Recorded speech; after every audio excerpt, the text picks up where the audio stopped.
Hello and welcome to another edition of For the Win podcast. As always, I'm Brad, along with my co-host. Oh, Ray. Ray. There we go. And today we're going to talk about James Harden. All right, Ray. Yep. Seems like you got a little bit of beef with James Harden. And okay, so let me talk for just a second about James Harden. Okay. Number one, he should have never left. Well, technically Seattle. Stop it. He never played for Seattle. Westbrook took pictures in Seattle jerseys, but Harden was never there. Yeah, well, he should have been. But anyways, he should have never left the Thunder. I think that wasn't his choice. I know. For one. I know, but can you imagine him, KD, Westbrook, Adams? Adams was part of the deal, though. Adams wouldn't have been there. Just imagine. This is a fictional world. But in the fictional world, you've got to understand that the first rounder they used on Steven Adams was from the Houston deal. Listen. It was. World. It's fictional. But anyways, okay. That was it. I mean. Whatever. I don't even care. Listen, I think this is where we're going with this, okay? Yep, let's hear it. He's great offensively. Yeah. He probably does whine a little bit. He probably fouls way too much and then complains whenever he's fouled. And then defense, he's a ghost player. He's non-existent. So you can take it away, Ray. Okay, my beef with James Harden. As a Jazz fan, I watched him dad dick us for 5 games. Whatever. that's not part of this. My beef is with the James Harden.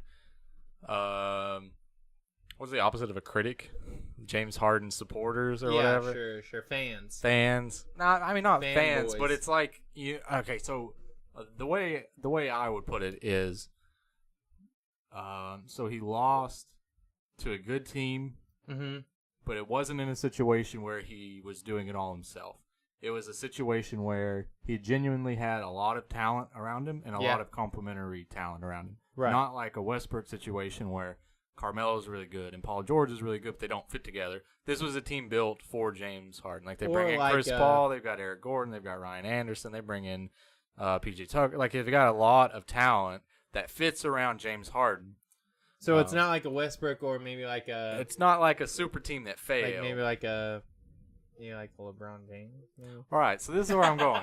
Like, if you've listened to this podcast, this is episode 50 or something by now, you know that I really don't like LeBron James. I'm a big... I recognize that LeBron James is the best player of his generation. Right. I realize that LeBron James is the top 1 or 2 players, 3 players in the league right now. But I hate him. I hate him enough that it's irrational how much I hate LeBron James. But if LeBron was in James Harden's shoes, if you swap places, if James Harden wasn't with the Rockets and LeBron was there with all of that talent around him and they lost, LeBron would be crucified in the media. Yeah. LeBron would be crucified for not winning with that much talent around him. James Harden, so here's tier 1 of the NBA. LeBron James, Kevin Durant. That's tier 1 of the NBA. No one touches those guys. Tier 2, that's Steph Curry. That's James Harden. That's Anthony Davis. That's, those guys. Okay. That's tier 2. James Harden's tier 2. He's a superstar in this league. Right. But he did not take any blame for that loss. That 7 game, they were the number 1 seed. They were the best team in the NBA the entire season. It wasn't the Warriors. It was the Rockets all season. Chris Paul going down did not change that series because it's not like Chris Paul got injured in the second quarter of Game 7 and they lost. Chris Paul got injured in Game 5. They knew Game 6 and 7 that they weren't going to have Chris Paul. Right? Right. But Chris Paul being out, that's a scapegoat. It's always something with James Harden. And this is what gets me. It's always something with James Harden. It's never James Harden's fault. It's like when LeBron says, I need more playmakers, or KD says, I can't win with those cats. They get crucified. Right. But James Harden has Chris Paul. He had Dwight Howard. He had Jeremy Lin coming off that New York season, with Linsanity. But it's never James Harden's fault. It's never James Harden's fault. Like, he single-handedly chased Dwight Howard out of town. Dwight Howard was still like an 18 and 12 guy. Like, that's really good. That's a very complimentary piece. Right. You need a back to the basket big man when you're such a high volume scorer. Right. James Harden takes none of this blame. Why does he not get the criticism that Westbrook gets? Westbrook had far less talent last season, and they went a similar distance in the playoffs. Like, Westbrook wins with guys he shouldn't be winning with, but he still gets criticized for winning with those guys. Yeah. James Harden loses with guys he should be winning with. Nothing's said. Yeah. Nothing is said. They're like, well, Chris Paul is out. Chris Paul is out. Yeah. Well, you know. That is really weird. They played the Warriors. Of course they're going to lose. That's not how it works. Yeah. That's not how it works. And he had, in that Game 7, he scored 32 points, grabbed 6 rebounds, and had 6 assists. That's on par with his season averages. And I had a discussion with Kai about this. That's not good enough. Yeah. 32 points, because that's his season average. It's a Game 7. And again, I don't like LeBron James. I will never like LeBron James, but I respect LeBron James. LeBron James played 48 fucking minutes in his Game 7 against the Celtics. You know how many minutes are in an NBA game? 48. He played every second of that game. James Harden scored his season average. It's not good enough. You're only listen. This is coming from a coaching standpoint and an officiating standpoint. That's where I'm coming from. Not as an NBA fan. You're only as good as your superstar. I don't care what any NBA analyst, I don't care what Reggie Miller says. You don't win because of your role players. Fuck that. You don't win or lose because of your role players. He didn't win because Trevor Ariza scored 32 points. If Trevor Ariza scores 32 points in Game 7 and they win, Trevor Ariza doesn't get the credit. James Harden gets the credit. Right. But so because he scored 0 points, there's no way you're going to say, well, if Trevor Ariza would have scored his season average, which is 11 or something, there's no way you can say, if he would have scored his season average, that would have been a different game. That's not how it works. Role players, they matter because you have to have 5 men on the court. You're only as good as your superstar. You're only as good as LeBron is. You're only as good as Steph Curry is, KD is. You're only as good as James Harden is. That's why I say it doesn't matter that Chris Paul is out. Chris Paul is not a superstar in this league. That's a hot take. Chris Paul is not a superstar in this league at age 33. I'm sorry. He's not. He was at one point. He's not now. James Harden's got me riled up. This is all coming from, I've been sitting on this a week because the next day I was going somewhere to my wife's doctor's appointment. And so I turned on national radio, or maybe it was local radio, and somebody called in and said something about James Harden, and he said, with Chris Paul, that's a different series. And I just turned it off. I said, you're not qualified to have a radio show. That's not a difference. You'd have no idea. You're only as good as your super. It doesn't matter. It doesn't matter. I'm sorry. I know I'm just repeating. It doesn't matter if Chris Paul plays game 6 or 7. They knew. They have a coach. Yeah. You game plan for that. You know you weren't going to have Chris Paul. You had 6 days to prepare for 2 games without him. It's a hamstring injury. If he's out game 5 and questionable, or out game 6 questionable game 7, you're not going to have him game 7. You know that. It's a hamstring. So it's not like they got out-coached, but James Harden got outplayed. Yeah. You don't, I don't know. It sounds stupid and controversial or whatever. You don't win or lose because of your role players. You don't win because of P.J. Tucker or lose because of Eric Gordon. You win or lose because of James Harden, and James Harden didn't do enough. Well, He's not getting any criticism. He's not getting any criticism. Except from me. On the FTW podcast, it gets no views. He only gets criticism right here. But I don't get it. Why does Westbrook catch all this flack? Yeah. Why did LeBron catch all this flack? You know, like LeBron drags that team to the finals.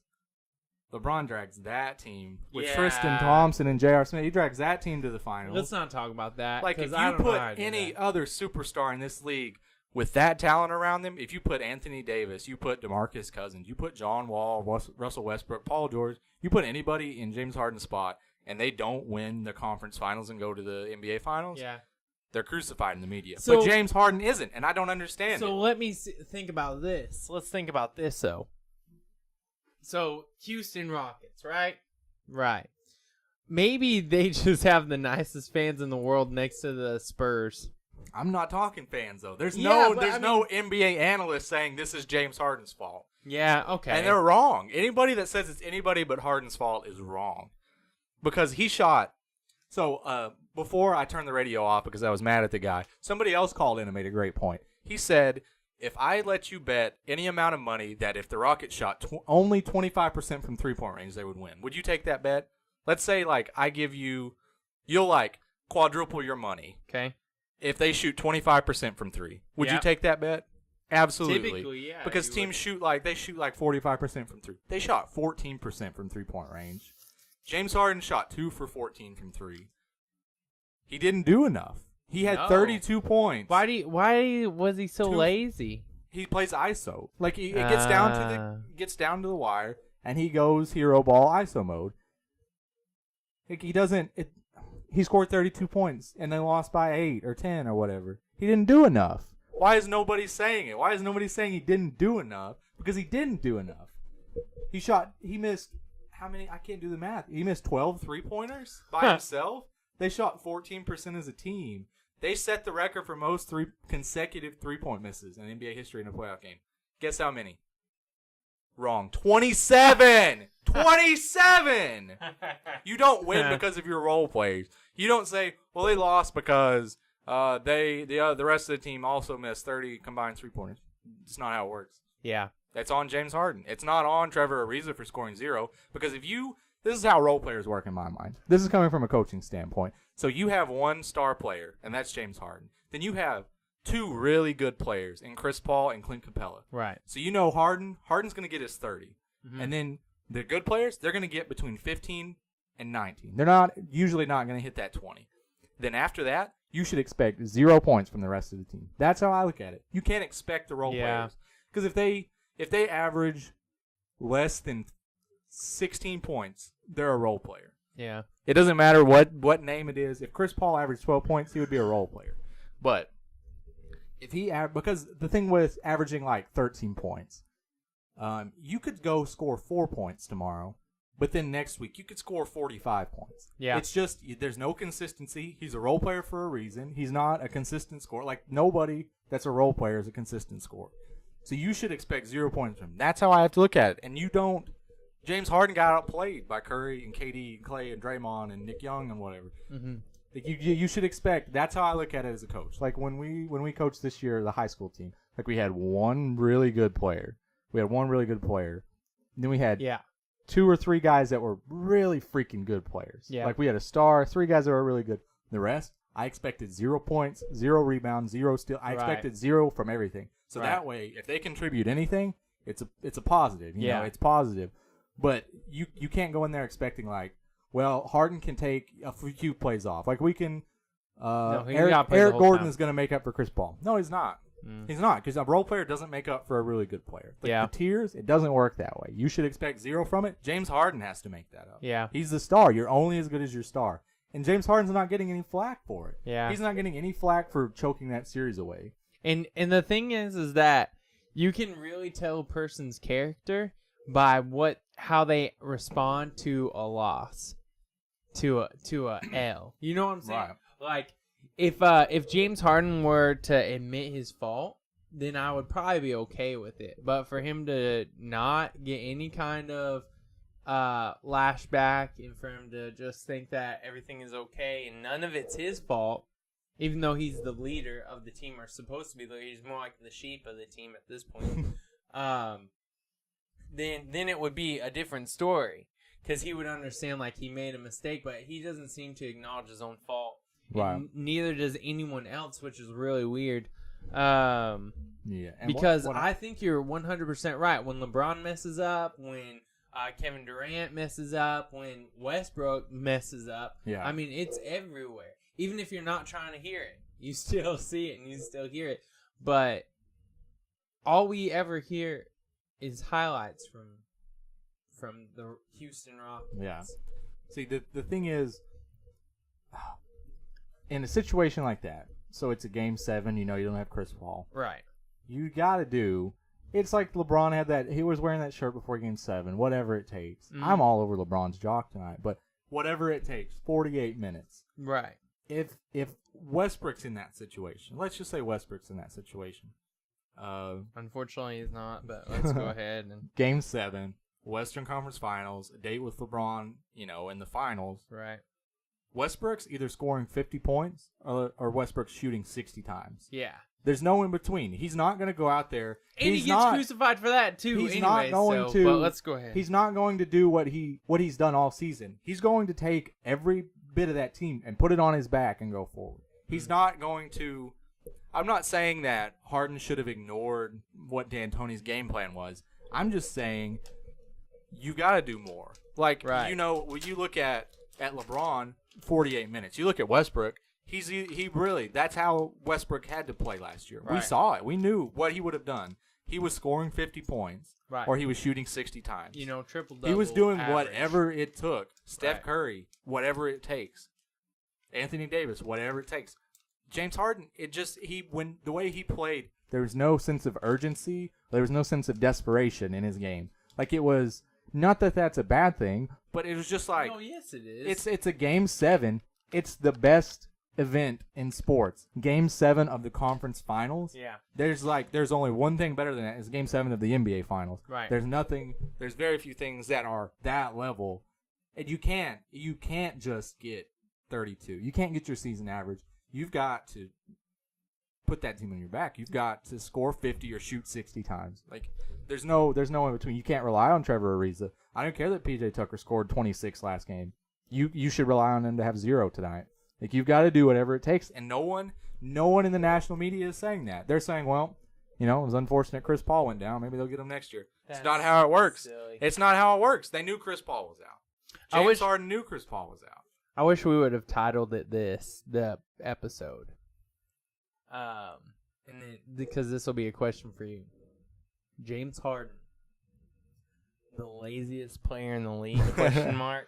No, let's title it. Is James Harden really a superstar? Also, I put another really controversial thing. Chris Paul's not a star in this league. So I just really don't like Chris Paul. That's another LeBron thing. That's probably being too harsh or whatever, but I just don't think it's fair for media to be like. So there's situations like when DeMarcus Cousins was in Sacramento. Right. Didn't have a lot of talent around him. Like, he had an okay amount. But, man, they just never won. They just never won. And the media wouldn't shut up about it. When Kyrie Irving, the year LeBron left for Miami, Kyrie Irving was the man in Cleveland. Yeah. They were abysmal. They were so bad. And he's in Boston now, and people are still like, Kyrie can't lead a team because when he was a second-year player, they sucked. Like, why? Yeah. Where's James Harden's at? Why, like John Wall and the Wizards? The Wizards are always so mediocre in the shitty East, and he catches flack when his next best player is glass knees Bradley Beal. Like, where's James Harden's at? James Harden has had an elite Jeremy Lin at the time. Yeah. That's going to sound stupid. At the time, Jeremy Lin was a top 10 or 15 point guard in the league when Harden first got to Houston. Jeremy Lin and James Harden, that's a good combo. They had some good talent there. Yeah. Jeremy Lin gets shipped out to L.A. Dwight Howard comes in. Dwight Howard is still a star at that point, and he chases him out of town. And then they bring in Chris Paul. Same thing. Like, there's just nowhere. The wins aren't there, and he's not taking any responsibility. And I'm not saying he's not going in the media saying, yeah, I take this loss on my back. I'm saying no one in the media is saying, this is your fault. What happened? Why didn't you do more? It just blows me away. I want to know, how? That's so weird. Because it seems like all other stars get something, no matter what. It's like James Harden is untouchable to the media, and it doesn't make any sense to me. Because even like, okay, so let's look at Westbrook. If he does bad, then they if he does bad, they destroy him in the media. I almost said different terms that were just so bad. They destroy him in the media. But if he does good and he's a ball hog, he doesn't like to share, he doesn't like to pass because he's taking everything on himself, then he gets destroyed in the media that way too. Yeah. And so you see other people that do get destroyed, and LeBron does get his fair share of hate in the media, which is a lot of it's deserved. I'm not saying that Westbrook doesn't deserve the hate. Right, I'm just saying some of that needs to go to Harden. And that's what I'm saying is, how does Harden not get anything? It just doesn't make sense to me. I don't understand it. Like the thing you say about Westbrook, that's so right. Like he's either when he wins, it's like, well, yeah, but he had to score 54 for him to win by 2. Yeah. But when they lose, it's like, well, yeah, I mean, he shot 50 times. Like, you expect him to win. Like, or if they win, it's like, yeah, well, I mean, he's padding his stats. But if they lose, it's like, oh, he's trying to pad his stats. No love. No love. You know who would give him love though? Who? Seattle. They give Seattle. him love. All right, my rant's over. I'm done here. But yeah, so from now on, this goes to ESPN. This goes to all sports radio. Start giving James Harden his share. At least make fun of him. I mean, have you guys ever seen him without his beard? He's got no chin. At least give him something. All right. So from all of us to all of one of you, Tyler, we're out.